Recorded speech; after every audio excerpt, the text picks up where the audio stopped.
नमस्कार दोस्तों। तो दोस्तों हम अपने इस सेकंड वीडियो में InDesign की CC वर्जन के साथ कि हम InDesign CC में किस प्रकार से काम करें, मैं हाजिर हूं आपके सामने अपने इस वीडियो चैनल जिसका नाम है डेस्कटॉप पब्लिशिंग टिप्स।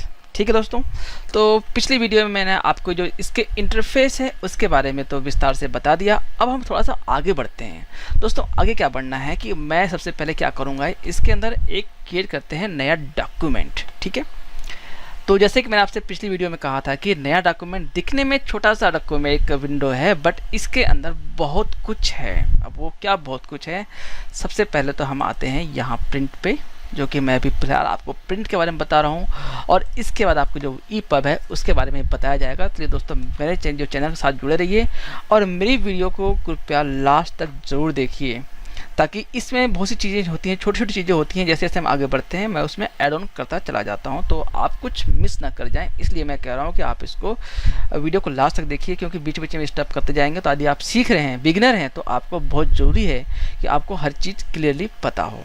ठीक है दोस्तों, तो अब हम एक डॉक्यूमेंट क्रिएट करते हैं। और डॉक्यूमेंट का साइज़ दोस्तों मैंने आपको जैसे पहले बताया कि आप कुछ भी ले सकते हैं, बट बेसिकली क्या हम यूज़ करते हैं लेटर साइज और A4 साइज़, क्योंकि मार्केट में जो किताबें छपती हैं, जो मैगजीन छपती हैं, वो छपती हैं लेटर साइज में।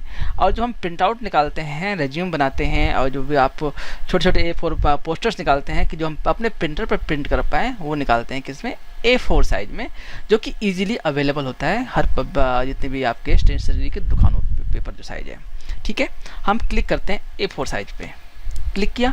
और इसके बाद दोस्तों अब आप इसकी जो वैल्यूज़ है आप यहाँ देख पा रहे हैं कि इंचेस में आपकी जो वैल्यूज़ हैं, तो 8.2677 जो भी वैल्यूज़ है, बट हमें इसका इस वैल्यू से कुछ नहीं करना, बस मैं आपको इसकी वैल्यू बता रहा हूँ कि कितनी होती है, क्योंकि आप ग्राफिक डिजाइनिंग के फील्ड में ये जो पेपर साइजेस हैं काफ़ी मैटर करते हैं, और हम इसकी पिक्सल वैल्यू कभी भी A4 की मैटर हम याद नहीं रख पाते। तो ईजी होता है कि हम साइज़ निकाल रहे हैं, पेपर कैलकुलेट कर रहे हैं कि फर में क्या करके, तो हमें एक्चुअल साइज जो पता हो। ठीक है दोस्तों, एक बात तो यहाँ हो गई। लेकिन यहाँ क्या है कि यहाँ दोस्तों हम आगे बढ़ते हैं। इसमें थोड़ा सा आगे बढ़ने पर क्या है, आप देख पा रहे हैं इसके अंदर क्या है, पेजेस। तो हम डॉक्यूमेंट में कितने पेज यूज़ करना चाहते हैं। बेसिकली ब्रोशर 4 पेज का होता है, तो हम मानते हैं यहाँ पे 4 पेज, तो 4 पेज हमने लिखा। और इसके बाद दोस्तों आप एक ऑप्शन देख रहे हैं फेसिंग पेज। तो फेसिंग पेज क्या है, तो दोस्तों InDesign के अंदर एक बहुत ही अच्छी कमांड है, फेसिंग पेज नहीं, एक बहुत अच्छी कमांड क्या है दोस्तों, वो है आपका प्रीव्यू। आपके जितने भी लगभग 90% टूल्स हैं आप InDesign के अंदर, तो उन सबके साथ एडोबी ने क्या किया है, एक बहुत ही बेहतरीन फीचर डाला हुआ है प्रीव्यू का। आप इस पर क्लिक करिए। मैंने क्लिक किया, जैसे ही मैं क्लिक करता हूं देखेंगे कि आप मेरे सामने से वो डॉक्यूमेंट तो हट गया, लेकिन पीछे क्या है कि एक नया ब्लैक डॉक्यूमेंट का प्रीव्यू आ गया है। मतलब कि मैं जो यहाँ चेंजेस कर रहा हूँ आप इनको लाइव देख पाएंगे कि उसका रिजल्ट क्या हो रहा है। तो दोस्तों ये टेक्स्ट के साथ भी है, इमेज के साथ भी है, बहुत चीज़ों के साथ आपका लाइव प्रीव्यू यहाँ पे अवेलेबल है। तो आगे आने वाले जो सेक्शंस आएंगे तो उसमें आपको बाकायदा इसको दिखाऊंगा। ठीक है दोस्तों, तो अब फेसिंग पेज क्या होता है दोस्तों, कि आपका फेसिंग पेज क्या है कि आप जो अभी सिंगल पेज देख रहे हैं ये आपका सिंगल पेज है, ये है सिंगल पेज। ठीक है, अब यदि इसी पेज के सामने हमारा एक पेज और होता, राइट साइड पे या लेफ्ट साइड पे, देन एक साथ हमें 2 पेज दिख रहे होते, तो वो हमारे कहलाते हैं फेसिंग पेज। क्योंकि हमने 4 पेज लिया है, तो 4 पेज लेने का मतलब क्या है कि ये पहला पेज है, बाकी जो नेक्स्ट 2 और 3 नंबर पेज होंगे वो हमारे पेज होंगे फेसिंग पेज, और नंबर 4 पेज होगा जो वो सिंगल पेज होगा।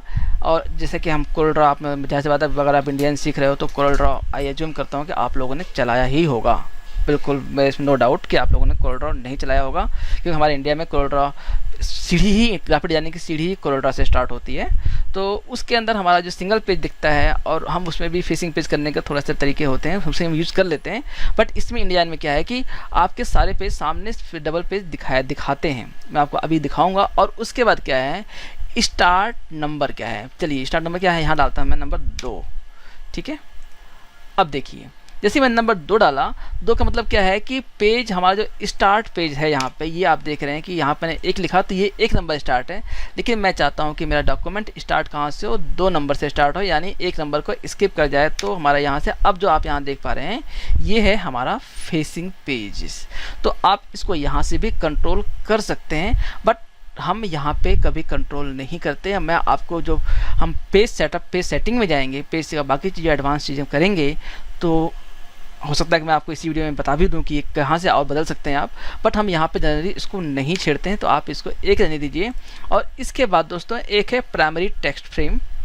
तो जब हम टेक्स्ट के बारे में बात करेंगे तो मैं आपको टेक्स्ट फ्रेम के बारे में भी बताऊंगा, लेकिन अभी क्या है मैं बता रहा हूँ आपको किसके बारे में, पेज के बारे में। तो आप टेक्स्ट फ्रेम और कॉलम्स इन दोनों चीज़ों को छोड़ दीजिए, हम आगे बढ़ते हैं। आगे क्या है यहाँ पर, एक है मार्जिन्स।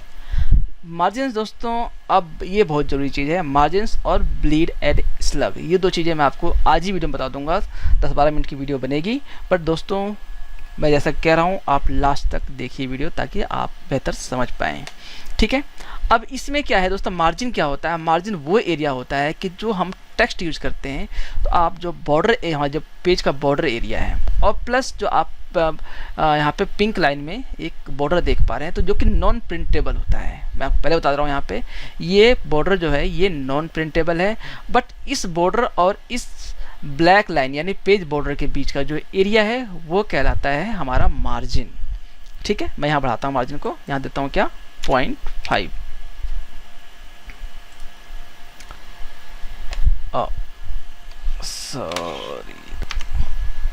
सॉरी दोस्तों, मैंने क्या किया, मैंने यहाँ पे ब्लीड एंड स्लग में वैल्यू बढ़ा दिया है, बट इसको हम वापस जीरो करते हैं। ये मैं आपको बताता हूँ हम कहाँ थे, हम थे मार्जिन्स। तो मार्जिन सेक्शन जो है मेरा ऊपर रखा हुआ है, वही मैं थोड़ा सा कंफ्यूज हुआ कि हुआ क्या अचानक। तो मार्जिन हमारा ऊपर है, मैंने उससे पहले खोल दिया, मैं इसको पहले बंद कर लेता हूँ सो दैट कि कन्फ्यूजन ख़त्म हो, ठीक है दोस्तों। तो ये है हमारा मार्जिन 0.5 इंचज़ का। तो जब भी दोस्तों मैं बात अभी फिलहाल बात कर रहा हूँ कि मैं किड्स बुक के लाइन में ज़्यादा हूँ, बच्चों की किताबें ज़्यादा डिज़ाइन करता हूँ, तो जो बच्चों की किताबों के लिए हम इसको जो मार्जिन एरिया है वो रखते हैं तकरीबन 45 पीटी से लेकर के 55 पीटी के बीच में। तो यहाँ मैं बात कर रहा हूँ पीटी, ना कि इंच में। दोस्तों इंडिया के अंदर एक बहुत ही अच्छी बात है कि यदि आप यहाँ पर 45 पीटी लिखते हैं, तो ये अपने आप उस वैल्यू को आप जिस स्केल में होते हैं वो वैल्यू अपने आप चेंज कर देता है। और दोस्तों यहाँ चीज़ देखा कि मैंने एक बदला, चारों तरफ का साइज बदल गया, क्योंकि ये हिस्सा लॉक किया हुआ है। आप चाहें तो किसी भी एक हिस्से को अनलॉक करके भी आप, जैसे टॉप मार्जिन आप ज़्यादा चाहते हैं, आप चाहते हैं कि ये तकरीबन 1 इंच का हो, तो आप सिर्फ टॉप मार्जिन को भी चेंज कर सकते हैं किसी भी पर्टिकुलर पेज पर, ठीक है दोस्तों। तो आप इस चीज़ को समझ गए होंगे। और इसका फ़ायदा क्या होता है दोस्तों, इसका फ़ायदा ये होता है कि हमारे हर पेज पे ये लाइन होती है, और हम क्या है कि जो कोरल में या और भी सॉफ्टवेयर में गाइडलाइंस डालते हैं कि हम गाइडलाइंस का प्रयोग करके इस एरिया को डिफाइन करते हैं कि हम डिज़ाइन, हमारा जो डिज़ाइन है उसके अंदर रहे। तो बट इंडियन के अंदर बाय डिफ़ॉल्ट आप इस लाइन का प्रयोग कर सकते हैं, और उसको आप अपने हिसाब से लाइन को भी सेट कर सकते हैं। और इसका एक फ़ायदा ये है दोस्तों कि जो इनसाइड मार्जिन होता है और आउटसाइड मार्जिन होता है, आप इसको भी कंट्रोल कर सकते हैं कि किस हिस्से में आप चाहते हैं कि ज़्यादा मार्जिन रहे इनसाइड हिस्से पे। क्योंकि हम कभी क्या करते हैं, राइट साइड मार्जिन होता है, क्योंकि हमारी किताब यहाँ से कटने वाली होती है, तो हम इसको थोड़ा सा अंदर रख लेते हैं, या फिर यहाँ सेंटर फोल्ड होता है, थोड़ा सा इसको अंदर कर लेते हैं। सबके अलग अलग वैल्यू डिफाइन करते हैं। तो ये हमारे डिज़ाइन पर डिपेंड करता है कि हम इनकी वैल्यूज़ को क्या रखना चाहते हैं। तो आप चाहे तो इनको बराबर भी रख सकते हैं, चाहें तो आप इसको अपने हिसाब से अलग अलग वैल्यूज़ की सेट भी कर सकते हैं। जैसे कि मैंने 1 इंच किया, तो ये लगभग चारों वैल्यूज़ 1 इंच पे सेट हो गई। तो ये मार्जिन है। मार्जिन का दोस्तों प्रिंटिंग से कोई मतलब नहीं है, इसका मतलब होता है कि हमारा विजुअली डॉक्यूमेंट कैसा दिखाई देगा, ठीक है दोस्तों। अभी तक दोस्तों मैंने डॉक्यूमेंट खोला नहीं है, आप ध्यान रखिएगा इस चीज़ का कि डॉक्यूमेंट मैंने खोला नहीं है, सिर्फ डॉक्यूमेंट्स की जो वैल्यूज़ हैं मैं इसी पेज पे चेंज कर रहा हूँ, आपको प्रीव्यू दिखा रहा हूँ, ठीक है दोस्तों। आप बिल्कुल यहाँ कंफ्यूज नहीं होइएगा, जब तक मैं ओके नहीं क्रिएट नहीं करूँगा मेरा अभी यहाँ कुछ भी बदल नहीं रहा है। अब आते हैं हम किस पे, ब्लीड एंड स्लग पे। बहुत ज़रूरी चीज़ है दोस्तों, ब्लीड एंड स्लग क्या होता है। दोस्तों हम डॉक्यूमेंट को डिज़ाइन तो करते हैं, यदि हमने सिर्फ A4 पे प्रिंट करना है और हमारी डॉक्यूमेंट कहीं से कट पिट यानी कटिंग पे नहीं जा रहा, किसी भी प्रिंटर के पास, बाइंडर के पास कटिंग के लिए नहीं जा रहा है, हमने सिर्फ प्रिंट निकालना है, तो ब्लीड एंड स्लग का कोई मतलब नहीं रह जाता है।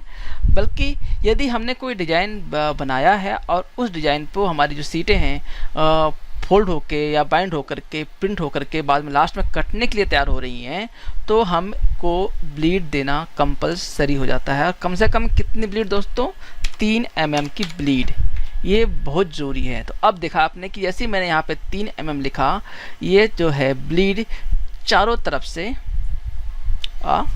डॉक्यूमेंट के आगे बढ़ जाती है।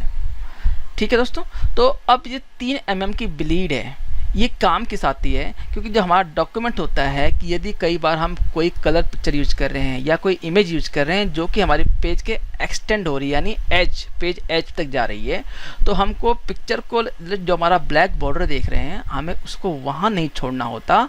हमें करना क्या होता है, हमको उसको ला के छोड़ना कहाँ होगा, जो हमारा रेड बॉर्डर है, क्योंकि जब ब्लेड चलती है तो यदि पिक्चर हमारी इनमें यहाँ छोड़ दिया तो कटिंग में हमें वाइट दिखाई दे सकता है और नहीं भी दे सकता है। डिपेंड करता है कि आपका जो बाइंडर है वो कितना एक्सपर्ट है।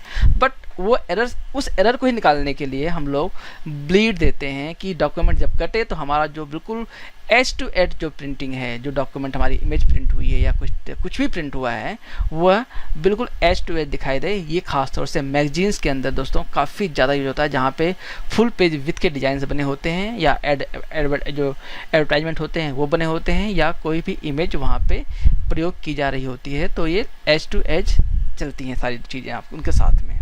ठीक है दोस्तों, और अब स्लग क्या होता है दोस्तों, स्लग का बहुत ज़्यादा हम यूज़ तो नहीं करते हैं क्योंकि ये प्रिंटर से मतलब की चीज़ होती है। इसमें क्या होता है कि जो हमारा ये आप एरिया देख रहे हैं कि ब्लीड एरिया, इसके बाहर की जो चीज़ें होती हैं कि प्रिंटर के लिए हैं कि आप इसके अंदर कलर क्या है, मतलब आपने कई बार अगर आप डॉक्यूमेंट देखे होंगे कि जब प्रेस पे कहीं भी गए हों तो प्रेस के ऊपर कलर कैलिब्रेशन बार बने होते हैं, मतलब बहुत सारे कलर कैलिब्रेशन बार किस प्रकार से होते हैं मैं आपको अगर वेब खोल पाता हूँ तभी दिखा पाता हूँ। 1 मिनट, यहाँ मैंने वेब खोला, यहाँ लाया इसको, और कलर कैलिब्रेशन बार मैं दिखाना चाहूँगा आपको कि होते क्या हैं एक्चुअली। तो कलर कैलिब्रेशंस बार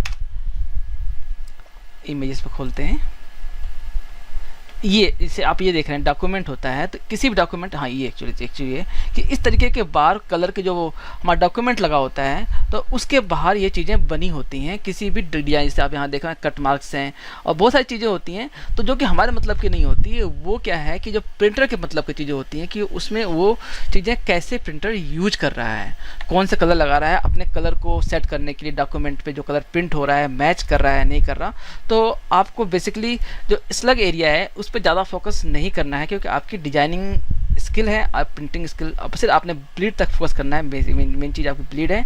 अगर आपने ब्लीड सेट कर दिया तो आपका डॉक्यूमेंट प्रिंटिंग में कोई प्रॉब्लम नहीं आएगी। और कई बार दोस्तों ब्लीड जो है वो आपके पब्लिशर स्पेसिफिक होती है कि कोई यार प्रिंटर 0.5 इंच की ब्लीड मांगता है, कोई 3 mm की ब्लीड मांगता है, तो डिपेंड करता है कि कौन कितनी ब्लीड मांग रहा है, तो ये आप अपने प्रिंटर से पहले कन्फर्म कर लें। ठीक है दोस्तों, अब हम क्या करते हैं, अब हम खोलते हैं न्यू डॉक्यूमेंट, करता हूँ क्रिएट।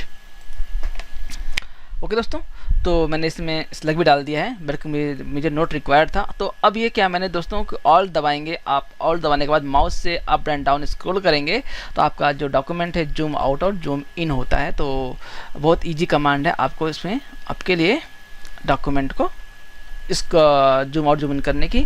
और यहाँ पे दोस्तों आपका जो इंटरफेस है डॉक्यूमेंट का, आप देखिए कि यहाँ पेजेस क्या है कि आपके 1 पेज यहाँ पे है और पेजेस आपके अप एंड डाउन स्क्रॉल होते हैं, अनलाइक कोरल ड्रॉ कि आप जो left and right page down करते करते जाते थे, ऐसा नहीं है। यहाँ पे InDesign के अंदर पेज आपके अप एंड डाउन स्क्रॉल होते हैं। जैसे कि आप देखिए पेज नंबर 2, तो पेज नंबर 2 है, पेज नंबर 3 है, पेज नंबर 4 है, यानी ये आपका कवर जो ये आपको जो डॉक्यूमेंट है एक ब्राउज़र के हिसाब से परफेक्टली रेडी है। ठीक है दोस्तों, तो ये सारा सेटिंग मैंने आपको बताया कि एक डॉक्यूमेंट है आपका किस प्रकार से खुला है।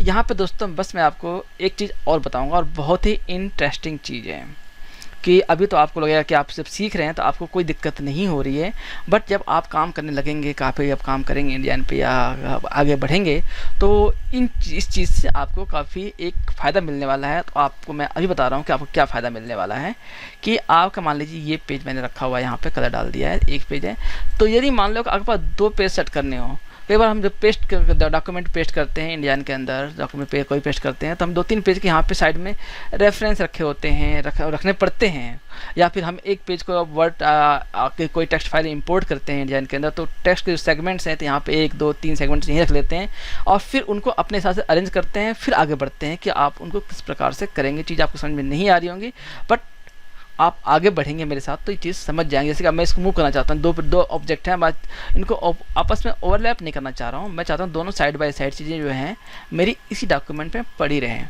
तो जो पेस्ट बोर्ड एरिया है हम इसे किस प्रकार से बढ़ा सकते हैं, क्या ये पॉसिबल है?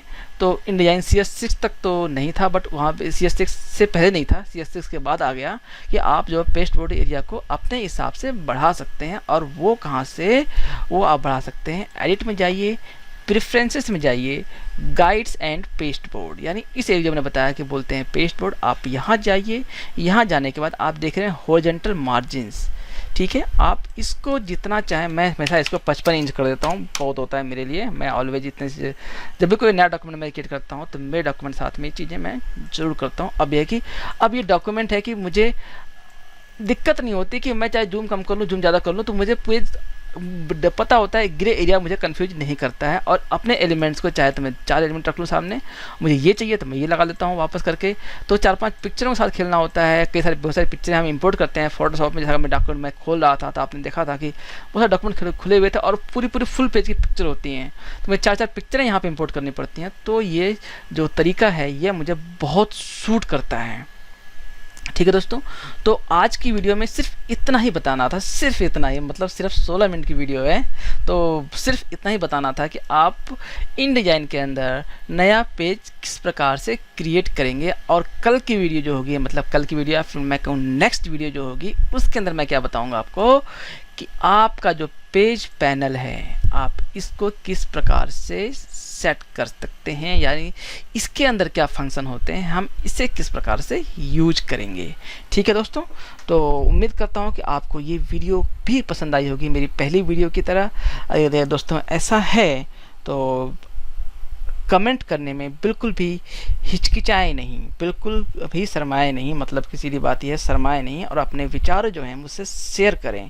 और इसके अलावा मेरी वीडियो को भी शेयर करें, विचार तो शेयर करें ही करें, प्लस वीडियो को भी शेयर करें और मेरे चैनल को सब्सक्राइब भी करें। और अपने दोस्तों को भी बताएं कि यदि आप InDesign सीखना चाहते हैं तो आपके लिए बेस्ट पॉसिबल वे क्या है, फ्री ऑफ कॉस्ट और बहुत ही सिंपल और बहुत ही आसान तरीके से मैं आपको InDesign के अंदर पूरी वर्किंग समझाऊंगा, जितनी भी लगभग मुझे आती है। क्योंकि सर जी क्या होता है कि कोई ये कहे कि मैं किसी भी सॉफ्टवेयर में 100% हूँ, तो मुझे काम करते हुए 10 साल हो गए, मैं भी नहीं कहता 100% हूँ। इसमें बहुत सारी चीज़ें ऐसी जो मुझे नहीं पता होती और कई बार बहुत लोगों को पता होती हैं, और वो उनसे भी हम अभी भी सीख ही रहा हूँ मैं। तो मिलते हैं आपसे कल नेक्स्ट वीडियो में, और पेज सेटअप के बारे में, जो पेज की पैनल है इसके बारे में पूरा विस्तार से बात करते हैं, ठीक है दोस्तों। Bye bye.